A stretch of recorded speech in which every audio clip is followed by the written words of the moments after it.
I jump in with this week's video tutorial, I thought I would just give you a quick little update. Now, the tutorials are going to carry on as normal, but this is going to be the last video that you see this kitchen in the background. And the reason for this is because we are moving house. So from all the new videos, there will be a new kitchen in the background. Now, I'm so excited to move in and really make it my own, but I'm going to miss this space as I've spent so much time baking here. But to jump in with this week's video, we are so close to Christmas. And if you're anything like me, I love the idea of having a Christmas pudding, but I much prefer chocolate cake. So for this week's video tutorial, I'm going to show you how to make an alternative to a traditional Christmas pudding and show you how I made this Christmas pudding cake. Okay, let's get started. So in order to make my Christmas pudding cake, I've baked a chocolate cake. Now this one is domed and you can bake this in a half sphere tin, or if you don't have a half sphere tin, I actually baked this one in a glass Pyrex bowl. Now it measures 6 inches in diameter at the widest point at the bottom, and I've divided this into 3 separate layers. I've also got a batch of chocolate buttercream which I'm going to use to fill and first crumb coat my cake. So I'm just going to separate that first layer and pop some of that buttercream on the top. You can bake your cake as large as you'd like to feed as many people as you need.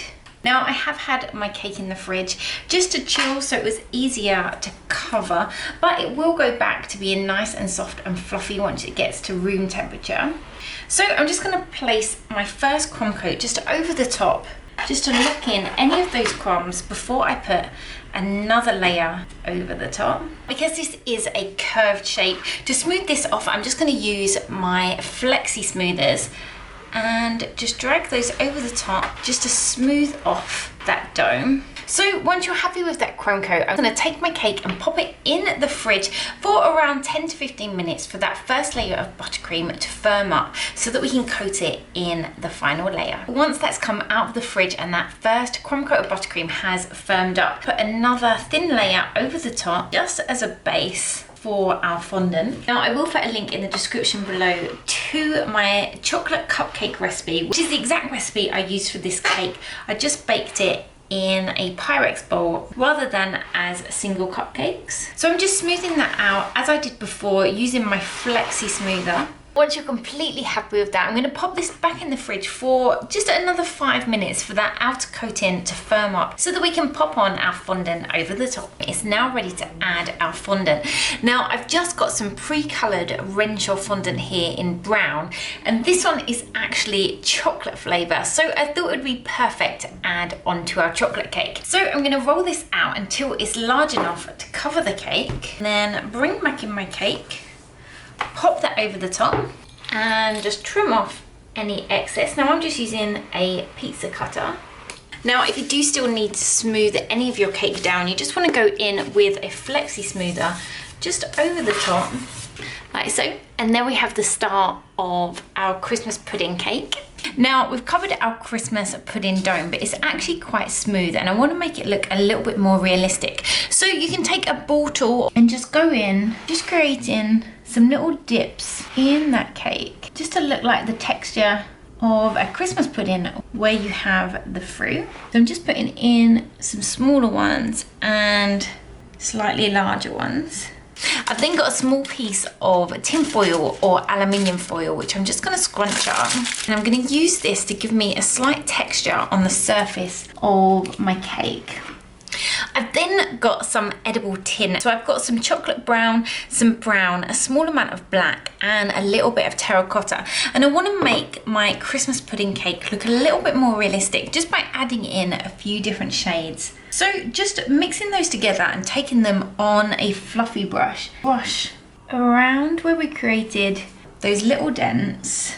Now, if you didn't want to use edible dust, you could go in with an airbrush, just to add in a little bit more colour onto the cake.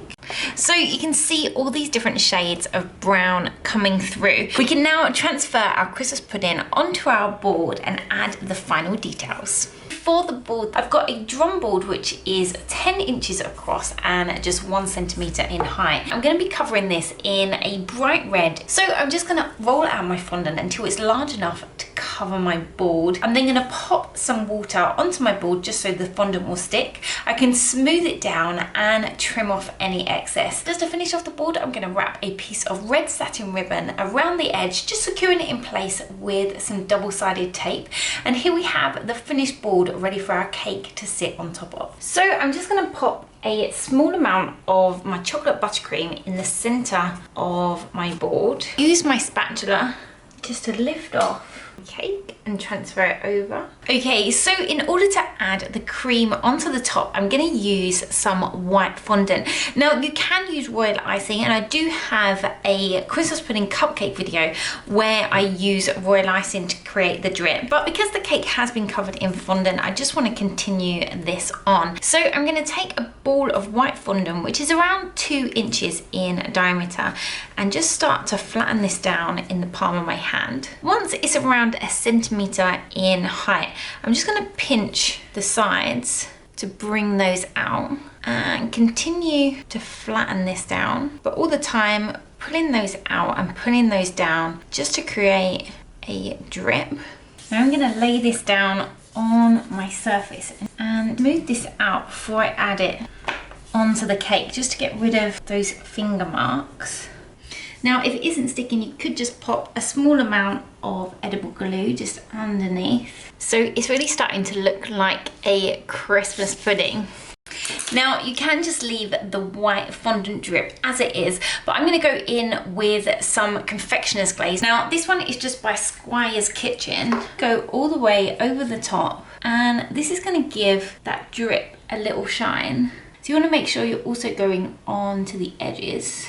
Now, if you do use confectioner's glaze, one tip would be, as soon as you've finished, to clean off of your brushes, as it can congeal onto the bristles. Really hard to get off once it's already dried. So once you've gone over the whole top of the drip, I'm gonna add some final details in the form of some holly and some berries. So I've got some dark green fondant and a small amount of red. I'm gonna roll out the green fondant. I've got a large holly cutter, and this one is by PME. So I'm gonna cut out a few of those, and using my Dresden tool, push that along the center so that I can just pull one end together.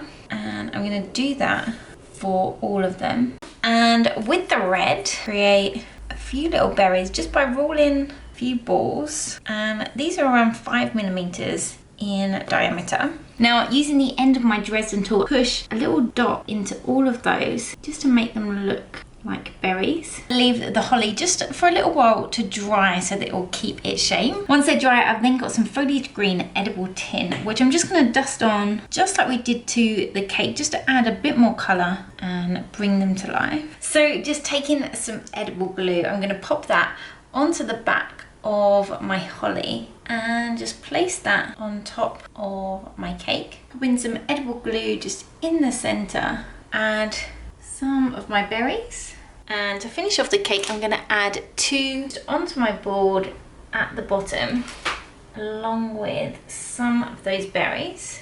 So here we have the finished chocolate cake that just smells amazing and looks like a Christmas pudding. I really hope you've enjoyed this video tutorial and will enjoy making your own version of this cake.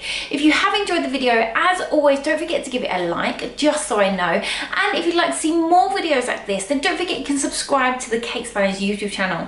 You can also hit the notification bell next to the subscribe button, and this will just alert you every time we upload a new video. So I'd like to wish you a Merry Christmas, and I'll see you soon. Bye!